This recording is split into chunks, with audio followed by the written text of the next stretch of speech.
तालिका या शब्दाची उत्पत्ती कॅटलॉगस या ग्रीक शब्दापासून झाली आहे. तर तालिका ही ग्रंथालयामध्ये एक अत्यंत महत्त्वाचा पार्ट आहे.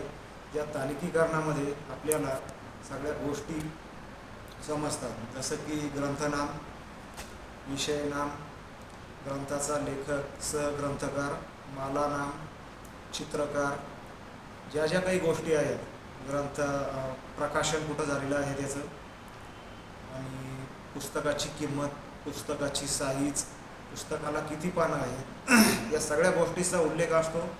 म्हणजे ग्रंथालयाचं ज्या पुस्तकांची त्या पुस्तकामध्ये काय आहे हे सर्व एका तालिकी कार्डवर असतं.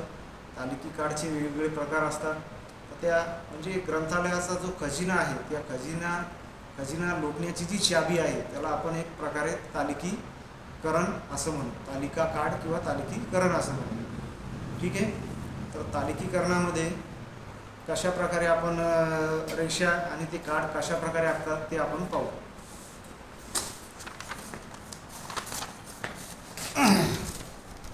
यामध्ये दाखवलेलं आहे, हे आहे आपला आराखडा. प्रथम समासांतर रेघ व पहिली उभी रेघ या रेषेला म्हणतायत. द्वितीय समासांतर व दुसरी उभी रेघ ही एक रेषा आहे. तिसरी समासांतर रेघ व तिसरी उभी रेघ. ठीक आहे. आणि पहिली ही आडवी रेघ. या अशा प्रकारे. आणि या ठिकाणी इथं असा राऊंड असतो, तर याला आपण अडकवण्यासाठी हे होल केलेलं असतं. आपण एक मराठी उदाहरण पाहू आणि त्याच्यामध्ये पूरक नोंद, मुख्य नोंद आणि पूरक नोंद अशा दोन नोंदी केलेल्या असतात. आता हे एक आधुनिक भारताचा इतिहास 1921 ते 1945. डॉक्टर सुमन वैद्य, डॉक्टर शांता कोठेकर, साईनाथ प्रकाशन, नागपूर. मागणी अंक 954, वैद्य. दाखल अंक ॲक्सेशन नंबर 617. प्रकाशन वर्ष 1994, प्रथमावृत्ती. पृष्ठे आहेत 378. आकार 28 सेंटीमीटर. काही काही ठिकाणी किंमत असती. काही जे दिलेलं आहे ते आपण मुख्य नोंदीमध्ये आणि पूरक नोंदीमध्ये लिहू. कोणी टीप लिहिलेली असती, काही ठिकाणी किंमत लिहिलेली असती, काही ठिकाणी मालानाम असतं, ISBN नंबर असतो. तर ज्या ज्या गोष्टी दिलेल्या आहे आपल्याला उदाहरणासाठी त्या मुख्य नोंदीमध्ये आणि पूरक नोंदीमध्ये आपण त्याची एंट्री करणार आहोत. हे आहे मुख्य नोंदीचं कार्ड आणि हे पूरक नोंदीचं कार्ड. मुख्य नोंदीमध्ये बोधांक, वर्गांक या ठिकाणी आपण 954 वैद्य. कोणत्याही लेखकाचे पहिले 3 आडनावानुसार आपण घेतो तर त्याचा उल्लेख या ठिकाणी येणार आहे. ही रेस सोडून, थोडी जागा सोडून पहिले आडनाव घेऊन वैद्य सुमन, जे की डॉक्टर आहेत, लेखकाचं नाव आहे. दोन ग्रंथकारांनी मिळून हा लिहिलेला ग्रंथ आहे.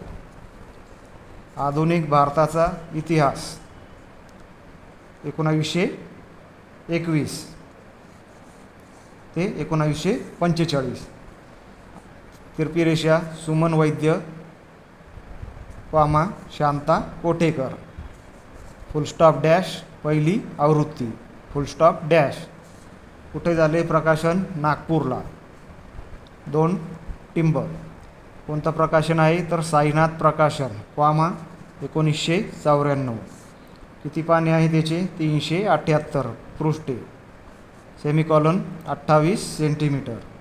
किंमत दिली नसल्यामुळं आपण इथं किंमत टाकणार नाही. याच रेषेला प्रथम ॲक्सेशन नंबर 1 टाकला आहे 601, तसा 17 आहे. ठीक आहे, 617. 1 डॅश आधुनिक भारताचा इतिहास. तर इथे काय झालं आहे? भारत इतिहास हे काय झालं आहे? विषयनाम झालं. विषयनाम 1921 ते 45. विषयनाम झालं हे. लेखकाचं नाव कोठेकर, रोमन आकामध्ये 1 टाकायचं आहे, कोठेकर शांता. परत दुसरं आहे ग्रंथ नाम. ठीक आहे. पूरक नोंद. पूरक नोंदमध्ये याच्या ग्रंथनाम नोंद, पहिला लेखक, दुसरा लेखक आणि ग्रंथनाम नोंद अशा प्रकारच्या नोंदी